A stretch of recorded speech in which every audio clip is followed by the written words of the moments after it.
Hello students, welcome back in online teaching class, standard 11 NCERT syllabus, subject biology and chapter number 7.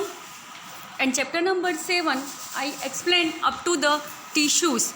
Now the cell is converted into the tissues, and tissues is converted into the organs, and organs are consist the organ system. Okay, today let's we start this new topic, organ and organ system. Then organs, when any higher animals develop from the cell to tissue, and then it occurs the organs, and different species occurs the different organs. And these topics, the organ system consists the many system like this: digestive system, circulatory system, reproductive system, all this.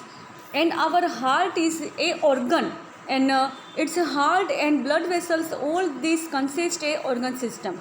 Like this organ consist the organ systems. And in this chapter I explain you complete morphology and anatomy of the animals according to their organs and organ system. Okay students, so at first there in your NCERT syllabus there anatomy and morphology of given the earthworm and cockroach is omitted from your syllabus, and frog. Okay, and here is earthworm is invertebrate animal and frog is vertebrate. Like this both animals are included in this your morphology and anatomy. Let's start the anatomy and morphology of earthworm. In classification of animals, I explained you the earthworm in invertebrated group, and earthworm is included in the platyhelminthes.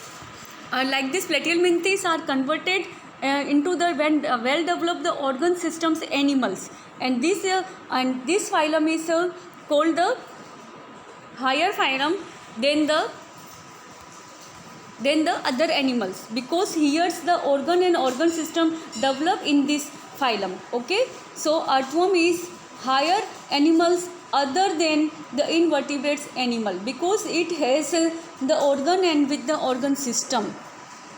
And earthworm's scientific name is Ferritima and Lubricus. Both are the species and genera of the earthworm. Okay students, and earthworm is included in the Annelida group, and all these animals are most of the segmented, and the most segmented organism is earthworm. Now let's start the morphology. All we observe the earthworm, and we see like this segmented structure. Earthworm is the most segmented body, so it's look like this. And most of the rainy season we observe the earthworm. Okay, there are so many segmented bodies divided into the earthworms, and its segmentation is start from mouth to the anus. Okay student, mouth to anus there are so many segments up to the 200, and it starts from the mouth and finish at the anum. And this is dorsal and ventral two side. And in biology lab when we dissect the earthworm, then we cut it from the ventral views. Okay, and dorsal views is the side back sides, and it is invertebrate, and it has the 4 spermatogenesis apertures, and these in segmented groups are 5 to 9 segment, and male and female both are in only in one organism, so it called the monoecious animal also. Okay, okay students, earthworm is bisexual because both sexes are found only in one organism, male and female. Now it's anatomy. I explained the morphology. Now let's we take anatomy. When we cut it dissection in the lab and we open it the view, then we see its anatomy like this. Okay, and when both side open, we ventral side, and then we prick the pin, and we keep it in a petri dish, then we can see like this anatomy of the earthworm. Okay, and it is the diagram of the digestive system of the earthworm. Okay, तो यहाँ पर आप जो देख रहे हैं digestive system है, जिसके अंदर माउथ से लेकर के एनस तक फिनिश होता है। ये अर्थवर्म ऑर्गेनिज्म जो होता है माउथ से फूड को लेता है, फिर वह जाता है फेरिंग्स। फेरिंग्स जो होता है वह किसके अंदर आता है? रेस्पिरेटरी ऑर्गन के अंदर आता है। यहाँ पर फूड का इसके अंदर कुछ भी डाइजेशन नहीं होता है। फिर यहाँ से फूड जो होता है माउथ से जाता है इसोफेगस में। इसोफेगस इसका फूड पाइप होता है। फिर गिजार्ड, उसके बाद में स्टोमक। गिजार्ड के अंदर फूड जो होता है वो ग्राइंड हो जाता है, स्मॉलर स्मॉलेस्ट पार्टिकल्स के अंदर रहता है, क्योंकि अर्थवर्म मोस्ट ऑफ सॉइल के अंदर रहता है। तो सॉइल के अंदर से ही उसका जो भी फूड होता है उसको वो इंजेक्ट करता है। फिर वो माउथ से जाता है इसोफेगस में, और इसोफेगस उसको पुश करती है गिजार्ड में। गिजार्ड के अंदर वो स्मॉलेस्ट पार्टिकल्स के अंदर डाइजेस्ट होकर के स्टोमक में जाता है। स्टोमक में इसका डाइजेशन स्टार्ट होता है। फिर यहाँ पर ये इसके प्री टिफ्लोसोलर इंटेस्टाइन में जाता है, वहाँ से ये इसकी पोस्ट इंटेस्टाइन में जाता है। इस तरह से अर्थवर्म के अंदर जो डाइजेस्टेड फूड होता है वो स्मॉल इंटेस्टाइन के अंदर जा कर के कम्प्लीटली डाइजेस्ट हो जाता है और एसिमिलेट हो जाता है।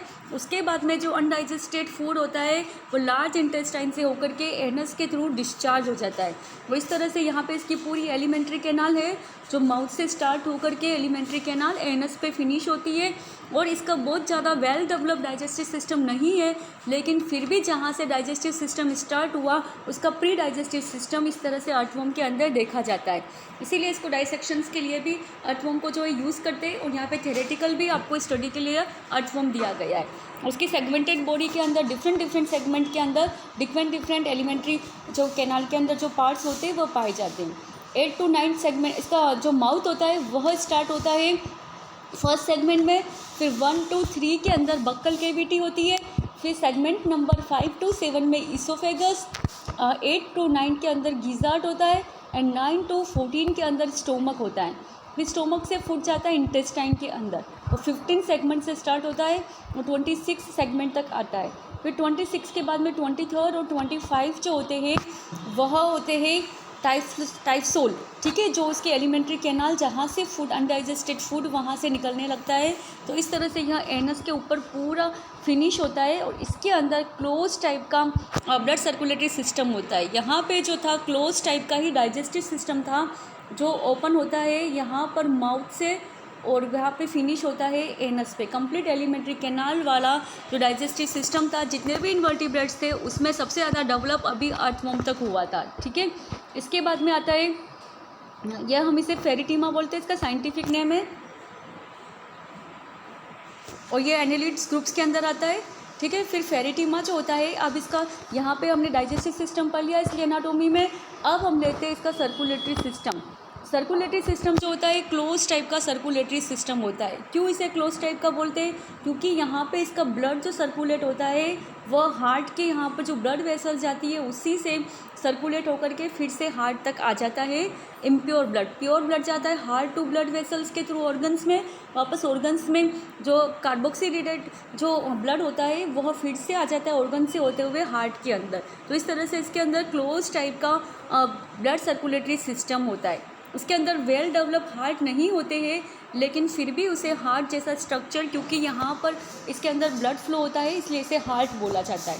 और हार्ट जो होते हैं यहाँ पर ब्लड ग्लैंड जो होती है 4, 5 और 6 सेगमेंट के अंदर प्रेजेंट रहती है। और इसके अंदर ब्लड जो होता है वो हीमोग्लोबिन जो होता है उसमें प्लाज्मा के अंदर हीमोग्लोबिन के रूप में डिसोल्व होता है।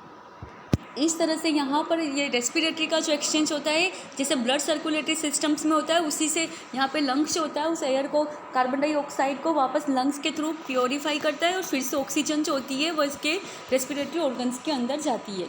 तो यहाँ पे देखिए ये डायग्राम के थ्रू यहाँ पे बताया हुआ है कि इसके हार्ट जो होते हैं वो कितने 1, 2, 3, 4, 5, 6 हार्ट दिए गए, ठीक है। तो स्मॉल हार्ट होते हैं, ये क्लोज टाइप का सर्कुलेटरी सिस्टम। यहाँ पे हार्ट से होकर के ब्लड वेसल्स जा रही है रेड और ये वाली ग्रीन, ठीक है। रेड वाली जो है वो आर्टरी और ये ब्लू वाली जो है यहाँ पे विन, इसके अंदर होकर के यहाँ पे ब्लड सर्कुलेशन हो रहा है। ओके स्टूडेंट, तो इस तरह से यहाँ पे इस क्लोज टाइप का ब्लड सर्कुलेशन डायग्रामेटिकली बताया गया है और इसमें यहाँ पे हार्ट्स को भी शो किया गया है।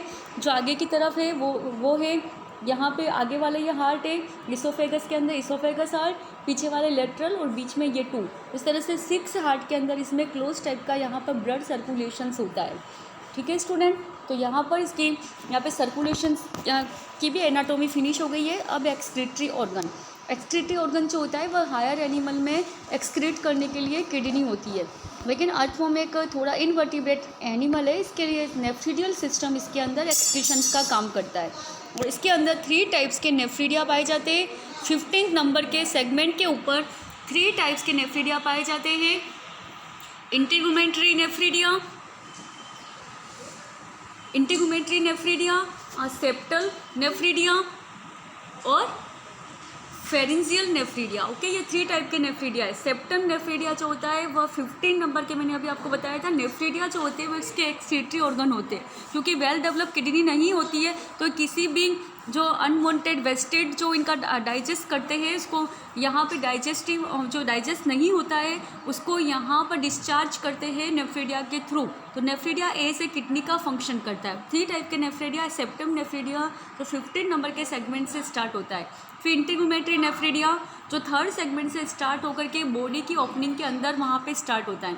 फिर है फेरेंजियल जो फेरिंग्स होती है वहाँ पे 4, 5, 6 नंबर पे वहाँ पे नेफ्रिडिया होता है, इसीलिए इसे फेरेंजियल नेफ्रिडिया कहते हैं। तो सेप्टम जहाँ पे माउथ होता है वहाँ इंटीगुमेंट्री और कौन सा, फेरेंजियल। ओके, ये 3 टाइप्स के नेफ्रिडिया इसके अंदर होते हैं। ये डायग्राम्स में देख लीजिए, ये रहे यहाँ पर 3 टाइप्स के नेफ्रिडिया जो एक्सक्रीशन का फंक्शन करते हैं। इस तरह से इसके अंदर एक्सक्रीटरी सिस्टम भी होता है। यहाँ पे ये बक्कल कैविटी है, इसके यहाँ पे देखिए ये फेरिंग्स है, फेरिंग्स के यहाँ पर है इसका फेरेंजियल नेफ्रिडिया। फिर यहाँ पे बीच में है इसकी स्किन के यहाँ पे इंटीगुमेंट्री नेफ्रिडिया। उसके बाद में ये नीचे की तरफ सेप्टा है, वहाँ पे सेप्टा के यहाँ पे सेप्टम नेफ्रिडिया। इस तरह से ये 3 टाइप्स के नेफ्रिडिया जो होते हैं एक्सक्रीशंस का फंक्शन करते हैं और यहाँ पे इसके एक्सक्रीटरी सिस्टम को बनाते हैं। ठीक है, अब आ जाता है नर्वस सिस्टम। ठीक है, अब डाइजेस्टिव सिस्टम हमने लिया, सर्कुलेटरी सिस्टम हुआ, एक्सक्रीटरी सिस्टम हुआ, अब है नर्वस सिस्टम। नर्वस सिस्टम जो होता है वह ब्रेन और नर्व कोड से स्टार्ट होता है। इसके अंदर ब्रेन नहीं होता है क्योंकि यह लोअर टाइप का इनवर्टिब्रेट एनिमल है। तो यहाँ पर ब्रेन की जगह इसके अंदर होता है गैंग्लिया अरेंजमेंट। गैंग्लिया से जो होता है मेनी नर्व्स होकर निकलती है जो इसको सेंसिटिवनेस देती है, स्टिमुलाई देती है किसी भी रिएक्शन के लिए कि बाहर हॉट कोल्ड जैसा भी एटमॉस्फेयर हो तो उसके लिए यहाँ पर स्टिमुलेशन देती है। और इस तरह से यहाँ पर ये नर्वस सिस्टम जो होता है यह फंक्शन करता है। इस तरह से ये नर्वस सिस्टम के अंदर देखिए यहाँ पर ब्रेन जो होता है वह गैंग्लिया जो है वो ब्रेन की तरह से यहाँ पर फंक्शन कर रहा है। और इस तरह से यहाँ पे ये वाला जो होता है इसका नर्वस सिस्टम फिनिश हो रहा है। यहाँ पे सेंसरी सिस्टम जो होता है यह नर्वस सिस्टम सेंसरी सिस्टम होता है। किसी भी तरह के रिसिप्टर्स जो होते हैं उसको यहाँ पे नर्व के थ्रू रिसिप्ट होते हैं, चाहे हॉट हो या कोल्ड एटमॉस्फेयर, और वहाँ पे सेंसरी को यहाँ पर रिसिप्ट करके गैंग्लिया तक पहुँचाता है। गैंग्लिया उसको मैसेज देता है। और अर्थवर्म कैसा होता है, वोन बॉडी का होता है, इसीलिए इसमें अंदर केमिकल स्टिमुलाइज होती है, वह फ्लो होती है। ठीक है, अर्थवर्म जो होता है हर्मोफ्रोडाइट होता है। मैंने आपको बताया था कि हर्मोफ्रोडाइट बाइसेक्शुअल मीन्स होता है मेल और female both organs are found only on one organisms. और इसके ग्रुप के जो एनालिड्स होते हैं जैसे नीरीज है वो भी होता है हर्मोफ्रोडाइट। ओके, तो यहाँ पे ये हर्मोफ्रोडाइट होने की वजह से इसका जो यहाँ पे रिप्रोडक्टिव सिस्टम है वह भी देखिए किस तरह का फंक्शन करता है। ये इसके एनाटोमी दी है रिप्रोडक्टिव सिस्टम की।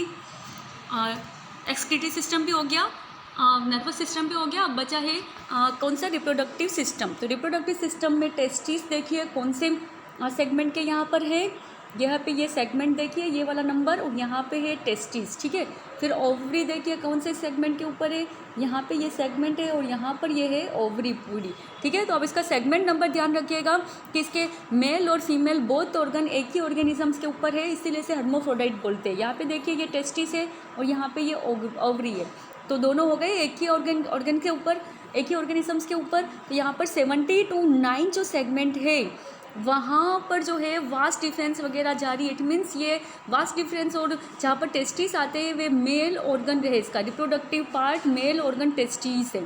फिर यहाँ पर जो ओविडक्ट जारी है, ओविडक्ट किसके अंदर होती है, ओवरी के अंदर, वो है यहाँ पे 12 और 13 से और 14 के ऊपर फिनिश हो रही है। तो 12 to लेकर के 15 तक इसका जो है फीमेल रिप्रोडक्टिव ऑर्गन है। और यहाँ पे जो है 17 और 19 के अंदर जो आ रहा है, यहाँ पे ये देखिए नीचे की तरफ ये प्रोस्टेट ग्लैंड जारी है। ठीक है, प्रोस्टेट ग्लैंड आ रही है यहाँ पे इसके टेस्टिस वगैरह आ रहे हैं। तो जहाँ से टेस्टिस तक प्रोस्टेट ग्लैंड है वहाँ पे हो गया इसका कौन सा 18 सेगमेंट के ऊपर इसका मेल रिप्रोडक्टिव सिस्टम। तो यहाँ पे इसके सेगमेंटेड नंबर ध्यान रखिएगा। 11 पे टेस्टिस प्रेजेंट थे और यहाँ पे फिनिश हो रही थी इसकी, और 19 के ऊपर प्रोस्टेट ग्लैंड थे, 17 19 पे, ठीक है। तो 10 से स्टार्ट होकर 19 पर था इसका मेल रिप्रोडक्टिव सिस्टम, और यहाँ पे था 12 से लेकर के 13 पे female reproductive system. Understand student.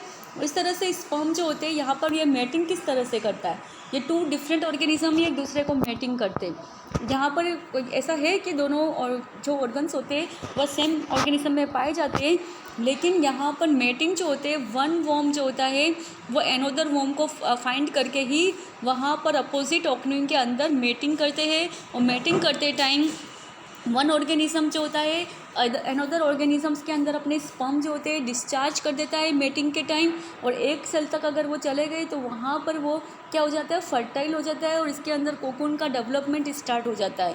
और इस तरह से कोकून जो होता है यहाँ पर वो एम्ब्रियो, अगर यहाँ पर फर्टाइल हो गया तो एम्ब्रियो बनना स्टार्ट हो जाता है, और एम्ब्रियो बनने के अंदर 2 to 20 जो होते हैं इतने डेज लगते हैं। यहाँ पर 3 वीक्स इसको लगते हैं, और 3 वीक्स के बाद में वो कोकून जो होता है उसके अंदर से 2 to 20 बेबी वॉर्म्स निकलते हैं AGTC, क्योंकि इसके अंदर मेटामॉर्फिज्म स्टेज नहीं होती है कि यहाँ पर इसने एग दिया, एग से लार्वा और प्यूपा निकले, यह स्टेज नहीं होती है। डायरेक्टली यह अपने यंग वंस को AGTC जैसा ऑर्गेनिज्म है वैसा ही बर्थ देता है एग से, उसको टाइम लगता है 3 वीक्स, ठीक है, उस कोकून को। तो इस तरह से अर्थवॉर्म का रिप्रोडक्टिव सिस्टम भी फिनिश हो गया है। Okay student. और अर्थवॉर्म को जो है फ्रेंड ऑफ फार्मर भी बोला जाता है। क्यों बोला जाता है, क्योंकि यह सॉइल के अंदर रहता है, तो वहाँ पर सॉइल जो होती है उसको बुरो करता है, और उसको थोड़ी सी बुरो करके कैसे कर देता है, थोड़ी सी वहाँ से पोली कर देता है। पोली करने से उसके अंदर जो होता है वहाँ पर नाइट्रोजन फिक्सेशन भी इजीली हो सकता है उस सॉइल का, और वहाँ पे सॉइल के गैप होने से उसके अंदर जो होता है उसके अंदर मिनरल्स न्यूट्रिएंट्स जो होते हैं वह भी इजीली उसके अंदर एब्जॉर्ब होके रहते हैं। इसी वजह से यहाँ पे वर्मी कंपोस्ट जो एग्रीकल्चर होती है इसके लिए फार्मर्स इसको यूज़ करते हैं, इसीलिए इसे फ्रेंड ऑफ फार्मर्स भी कहा जाता है, ठीक है। तो यह भी ध्यान रखिएगा, क्योंकि फार्मर्स जो होते हैं वह सॉइल की फर्टिलिटी को डेवलप करते हैं, क्योंकि वह उसके अंदर ही रहते हैं। तो इसीलिए वर्मी कंपोस्टिंग एग्रीकल्चर के लिए अर्थवॉर्म का यूज़ किया जाता है। इसके सिवाय इनको बेट जो फिशिंग गेम होता है उसमें बेट लगाने के लिए भी यूज़ किया जाता है। Okay student. तो यहाँ पर आपका एनाटॉमी ऑफ अर्थवॉर्म भी फिनिश हो गया है, और कॉकरोच जो है वो आपके सिलेबस से डिलीट है। अब नेक्स्ट में आपको एनाटॉमी और